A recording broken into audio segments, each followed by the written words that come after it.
Hi, you're tuning in to AWANI Review with me, Cynthia Ng. Joining me on the show today is Meyer. He oversees the Asia Pacific operations for General Assembly, which is a global education company that helps people move into the digital economy by providing programs on data science, on coding, and things like that. So he's here with me, and thank you so much, Ryan, for making time for this show.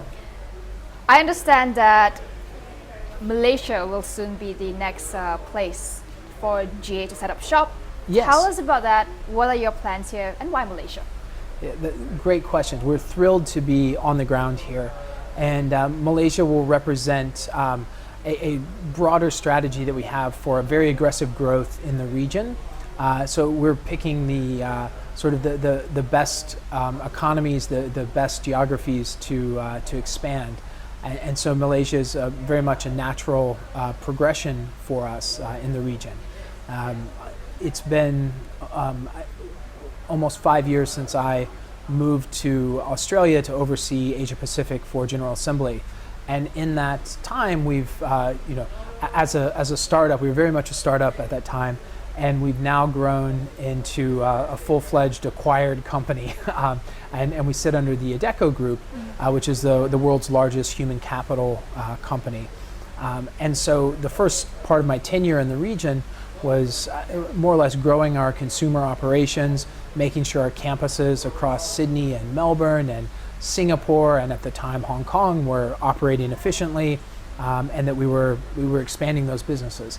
And as we have evolved, what we've seen is that that there's a real opportunity to grow, and now we feel comfortable pursuing that strategy. So in 2019, we opened in Thailand, which was the sort of a first plank in this evolution as part of a broader collaboration with the CP Group and the True Digital brand.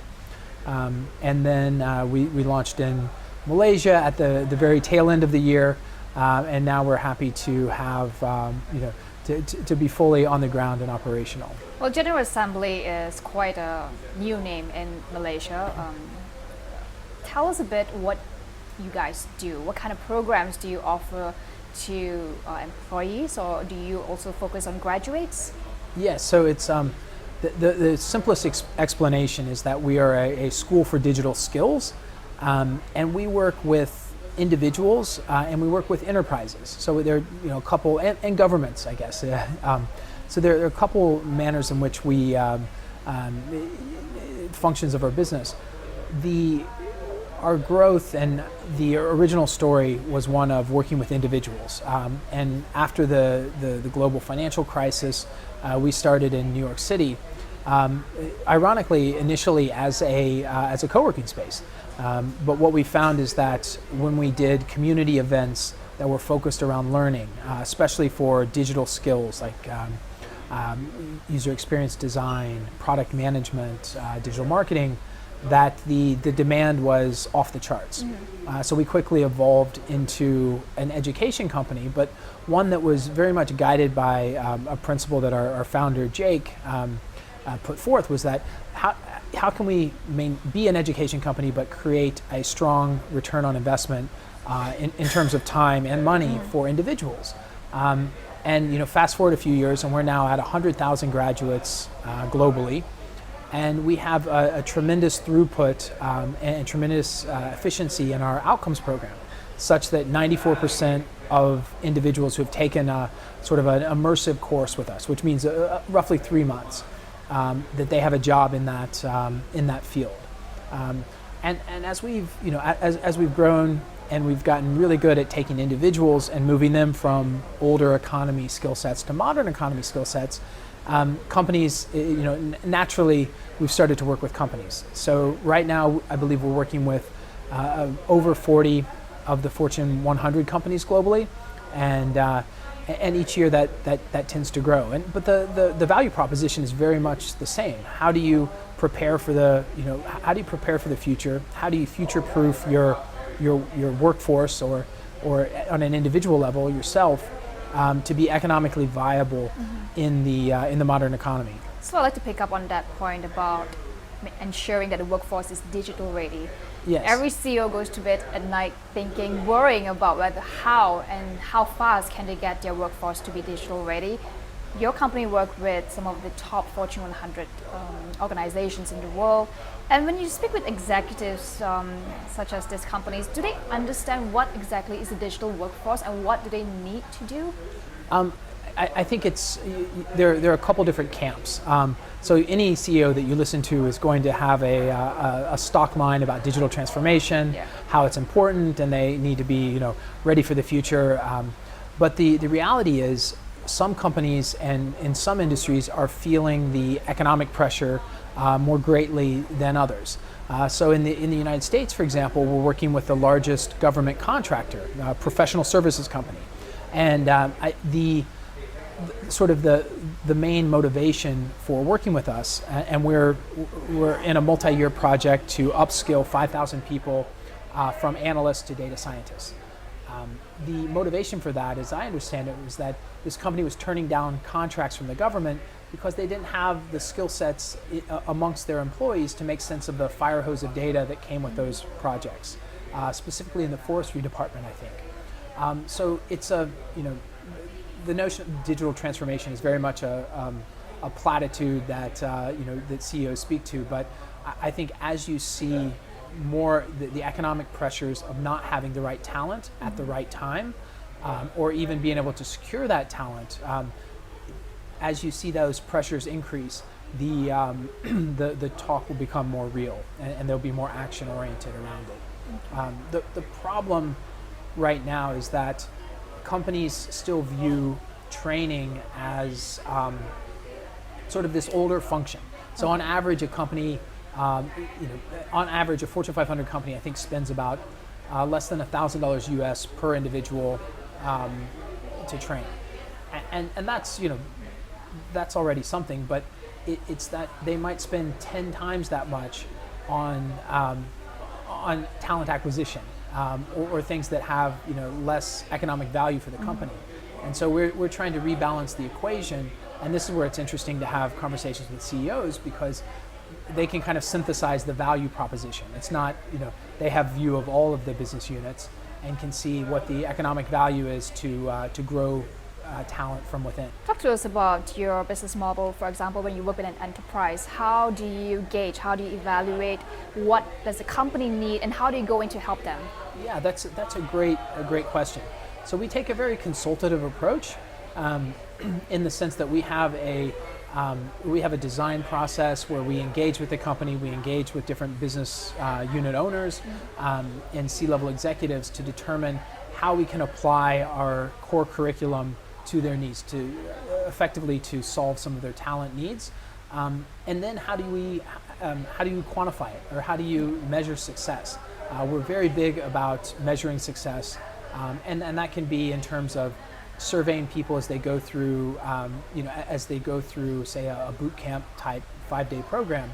It also, and I think more interestingly, what you're getting at is that companies are starting to look at it and say, okay, well, we just trained 100 people in digital marketing skills. Now let's look at what the let's look at what our throughput in clicks is, or it's very easy to quantify some of the impacts of these interventions. And so that's, we're always very thoughtful about how that, how we can express that in economic terms. And what are some of the trends you're seeing in terms of skill sets that are needed, or the skills gap that you are seeing in the labor market? Sure. I think something that cuts across geographies, something that cuts across industries is the need for competent data practitioners, and the need to really bring everyone's understanding of what advanced data analytics looks like, what are some of the basic precepts of data science, how to upskill people and into those fields. But the disconnect that oftentimes that we hear is that companies will invest tremendous amounts of money in things or in systems, and they'll invest in people as well.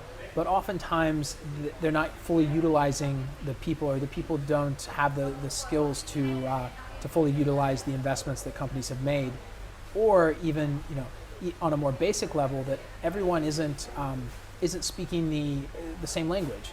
So particularly with there's often a disconnect between data practitioners and business unit owners or executives that don't even know what's practically possible with their current architecture.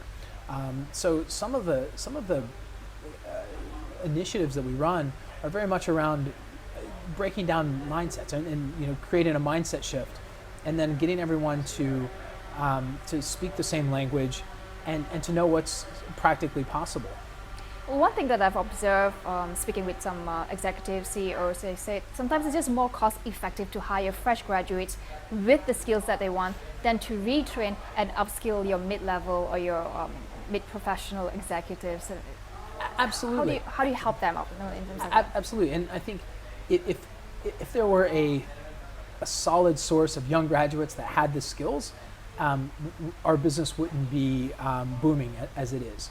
I think the traditional education or the traditional university networks aren't keeping up with demand. The skills gap that you're seeing between university graduates and then the labor market, is it something that you're observing in Asia, or is it a global phenomenon? It's certainly a global phenomenon. I think universities are built to last. They're not built to change quickly. And not that you would want them to anyway. We serve a very specific niche of teaching digital skills. And as the need increases, and that need outpaces the sort of the talent output of your traditional systems, there's no other way around it. You have to reskill and you have to upskill people. And I don't think I don't think there would be very many CEOs now that would have access to all the talent that they want, unless you're maybe a Google or someone that can pay astronomical rates for employees and really be at the vanguard of the modern economy. Well, some of the programs offered by GA are such as coding, for instance, and one of the most interesting debates that I've been seeing online is that some people say that you must learn coding. This is the only way to survive in the next digital economy. Will coding be so important, so essential that you cannot get any work opportunities without that skill? I don't think so at all. I think you need a plethora of skill sets to run a business. You need people that are technically minded. You need people that are creative. You need people that understand design, that understand marketing. So it's not that teaching everyone to code is a panacea for the problems of any economy.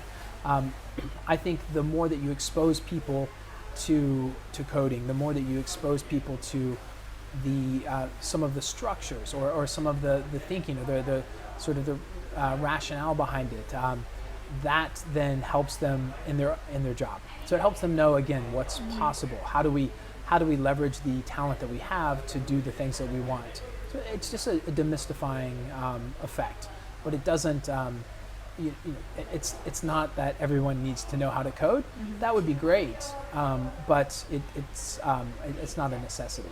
Okay. Now going back to your point about a skills gap and why the disconnect between education providers and also what the labor market needs? Where do you see is the biggest challenge in terms of producing workforce that is ready for? Sure.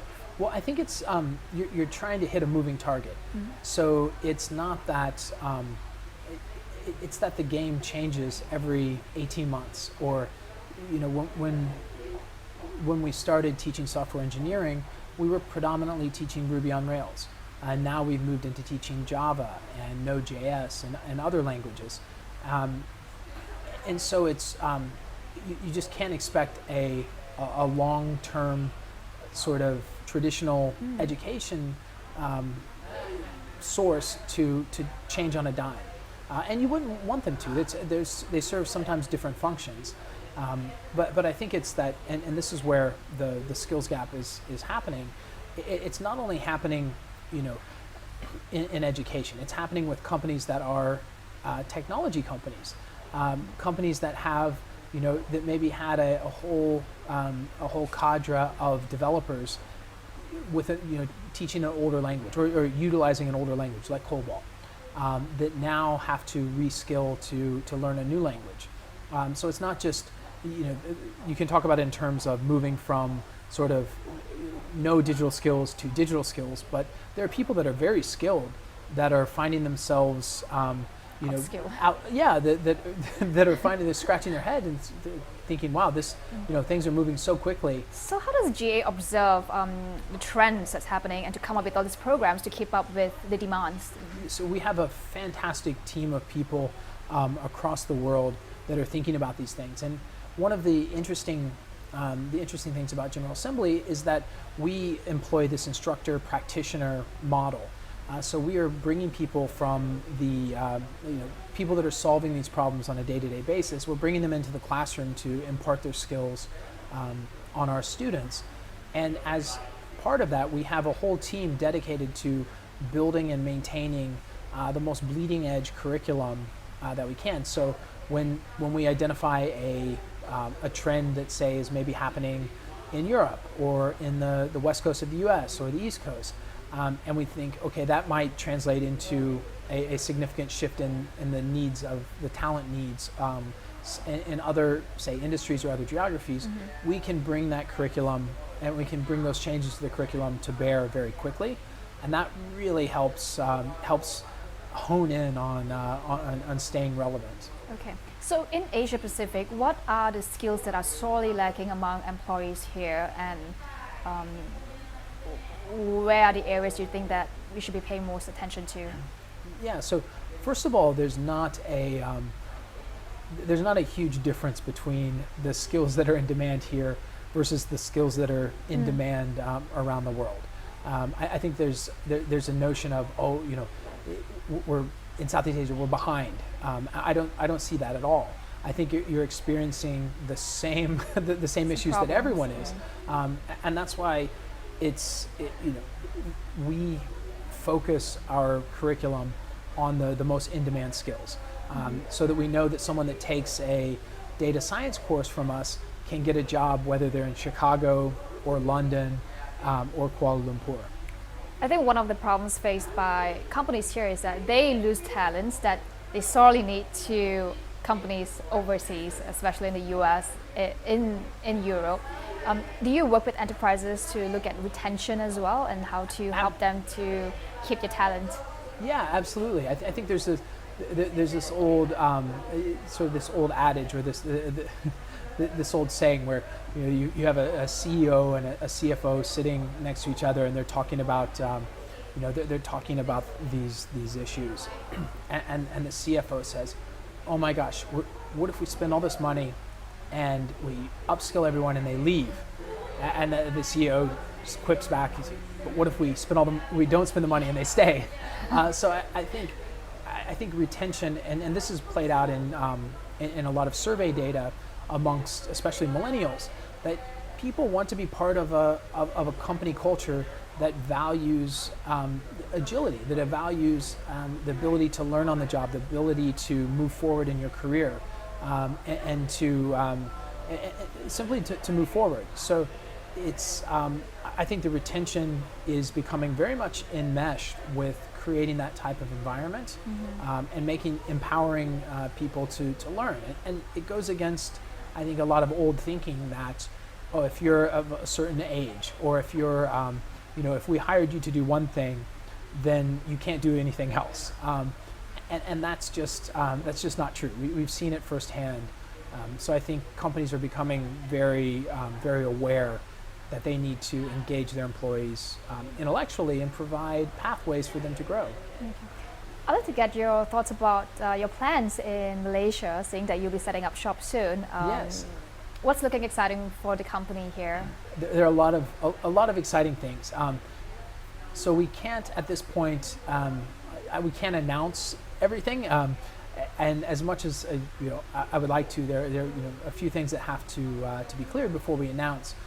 But the overall opportunity here, I think, is tremendous because there's a real raw entrepreneurial spirit here.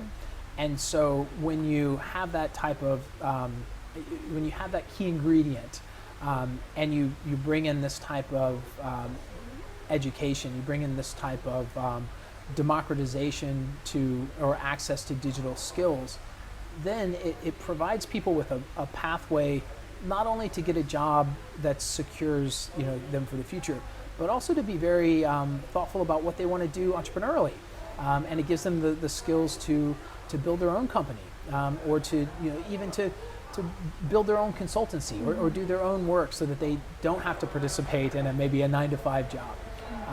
And so I'm really interested to see how that plays out, because we're very much committed to building an ecosystem of talent here. And as you build that ecosystem, it's hard to predict where it will go, and how it will grow. But I think I would love to have this conversation in a year or in 2 years, and highlight some of the successful stories of people that have that have grown as part of this program, but also some of the entrepreneurial successes. What about within GA?